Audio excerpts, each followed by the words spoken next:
আগামী মাসের ২৭ তারিখ কুরবানি ঈদ, আর সেই দিন আসতে চলেছে much anticipated Bangla cinema Rockstar, যার লিড চরিত্রে আমরা দেখতে পাবো মেগাস্টার শাকিব খানকে। তো রকস্টারের টিজারকে কেন্দ্র করে একটা বড় আপডেট চলে এসেছে। বেসিক্যালি গতকাল রাতেই আপডেটটা এসেছিল, তারপর আমি বেশ কিছু এক্সক্লুসিভ আপডেট কালেক্ট করলাম, সেটাও তোমাদেরকে আজকের এই ভিডিওতে দেবো।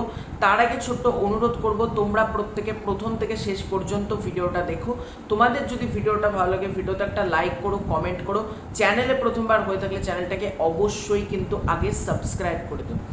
রকস্টার ছবির এই যে আসছে একটা টিজার আসবে, আমরা প্রত্যেকে জানি, কিন্তু প্রতিটা প্রোডাকশন হাউস কীভাবে তারা তাদের টিজার ড্রপ করে, সিনেমারই বেশ কিছু ফুটেজকে ওই 1 মিনিটের কাছাকাছি সময়তে কাট টু কাট শর্টগুলোকে একসাথে অ্যাডজাস্ট করে একটা টিজার বানিয়ে দেওয়া হয়।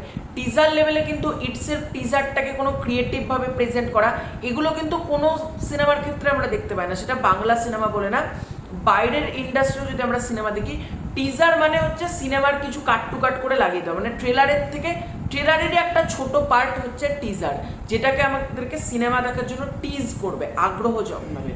কিন্তু এখানে রকস্টারের ডিরেক্টর আজমান রুশো এবং সিনেমাটার production house Sun Music and Motion Pictures Private Limited, তারা যে এইরকম একটা চিন্তা ভাবনা নিয়েছে, সেটা হচ্ছে 2D অ্যানিমেশন টিজার।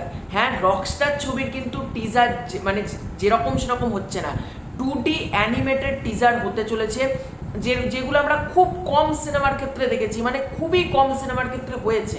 দু একটা বাংলা সিনেমার ক্ষেত্রেও হয়েছে, দু একটা বলিউডের সিনেমার ক্ষেত্রে হয়েছে, কিন্তু সেটা খুব কম মাত্রায় আমরা দেখতে পেয়েছি। সেটাকে কিন্তু রকস্টার টিম ইউটিলাইজ করেছে, এবং বাংলাদেশের ব্যাকড্রপে দাঁড়িয়ে তো 2D অ্যানিমেটেড টিজার তো আমরা কখনো দেখিইনি। তো সেটা রকস্টার টিম অ্যাচিভ করতে চলেছে। কার্টুনিস্ট মোরশেদ মিশু, তার একটা ইন্টারভিউ এসেছে কালবেলা এন্টারটেনমেন্ট চ্যানেলে, সেখান থেকে যেটুকু বুঝলাম এই প্রজেক্টটা কিন্তু অনেকটা ভালো হতে চলেছে। এবং মোরশেদ মিশু কিন্তু নিজেই বলছেন যে আমি এরকম কোনো কন্টেন্ট বানাতে চাই না যে আমার আপলোড করার পর মনে হচ্ছে আর যদি 5 দিন সময় পেতাম আর 10 দিন সময় পেতাম আরও ভালো কিছু দিতে পারতাম। এটা কিন্তু মোরশেদ মিশু বলছে যে এরকম কোনো জায়গায় আমি রাখবো না, যতটা সময় পাবো আমরা ভালো কিছু করার ট্রাই করব, এবং দর্শকদের কিন্তু আশা করি দারুণ লাগবে। এবং এই যে শর্টটা, মানে এই যে আঁকা, মানে বেসিক্যালি কার্টুন আঁকা, তোমরা বুঝতে পারছো, এই 2D অ্যানিমেটেড টিজারের যে শর্টগুলো, তার মধ্যে একটা শর্ট কিন্তু মেগাস্টার শাকিব খান দেখেছে, এবং মেগাস্টার শাকিব খান কিন্তু নিজে বলেছে যে এটা কি বানিয়েছো। মানে মেগাস্টার শাকিব খান নিজেও হতচকিত যে এটা কিভাবে পসিবল, এরকম একটা জিনিস। মানে মেগাস্টারও বিশাল খুশি হয়েছে টিজারের একটা ঝলক থেকে, এবং আজমান রুশো থেকে শুরু করে এই রকস্টারের পুরো ইউনিট কিন্তু প্রচণ্ড খাটছে একটা ভালো কিছু দর্শকদের দেওয়ার জন্য। এবং এই প্রজেক্টটাকে নিয়ে দর্শক মহলে কিন্তু একটা ভালো আলোচনাও হচ্ছে, বিকজ অফ এই যে ঢাকা ইউনিভার্সিটির একটা সেখানে শ্যুট চলছিল, তারপর একটা বড় স্টেডিয়ামে রকস্টারের ওই প্রথম ঝলকটা দেখানো হয়েছে, মানে পোস্টারটা, ফার্স্ট লুক পোস্টারটা চালানো হয়েছিল। মানে রকস্টার ছবি নিয়ে তো আলোচনা হচ্ছে ভালো, মানে মার্কেটে গ্রাউন্ড লেভেলে দারুণ আলোচনা। এবার প্রশ্ন হচ্ছে রকস্টারের টিজার আসছে কবে, মানে 2D অ্যানিমেটেড টিজারটা। বিভিন্ন জায়গা থেকে জানানো হচ্ছে 1 মে শ্রমিক দিবসের দিন, অর্থাৎ 1 মে কিন্তু আসতে চলেছে রকস্টার ছবির টিজার। শ্রমিক দিবস উপলক্ষে কিন্তু টিজারটা আপলোড করা হবে, এরকমই কিন্তু বিভিন্ন জায়গা থেকে বলা হচ্ছে। দেখা যাক আসছে কিনা সেই দিন।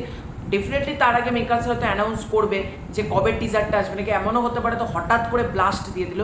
কিন্তু এ যাবৎকালে বরবাদ তুফানের পর মানে ভালো প্রমোশন কিন্তু রকস্টারেরই হচ্ছে, এবং রকস্টার টিম কিন্তু গ্রাউন্ড লেভেলে প্রমোশন করছে, যেটা কিন্তু আরও মারাত্মক একটা হাইপ কিন্তু ক্রিয়েট করছে। মানে রকস্টার কিন্তু শুধুমাত্র সোশ্যাল মিডিয়ায় কন্টেন্ট আপলোড করছে এরকম না, গ্রামে গঞ্জে কিন্তু রকস্টারের মারাত্মক প্রমোশন হচ্ছে। তো দেখা যাক 1 মেতে আসে নাকি 2D অ্যানিমেটেড টিজারটা, আর 2D অ্যানিমেটেড টিজারটা কেমন হয় আর আমাদেরকে কতটা মজা দিতে পারে সেটাও কিন্তু দেখার মতো ব্যাপার হবে। তো এটাই ছিল আজকের ভিডিও। তোমাদের পুরো ব্যাপারটাকে কেন্দ্র করে কি মতামত কমেন্ট করে জানিও। খুব শীঘ্রই দেখা হচ্ছে নতুন কোনো ভিডিওতে, ততক্ষণের জন্য।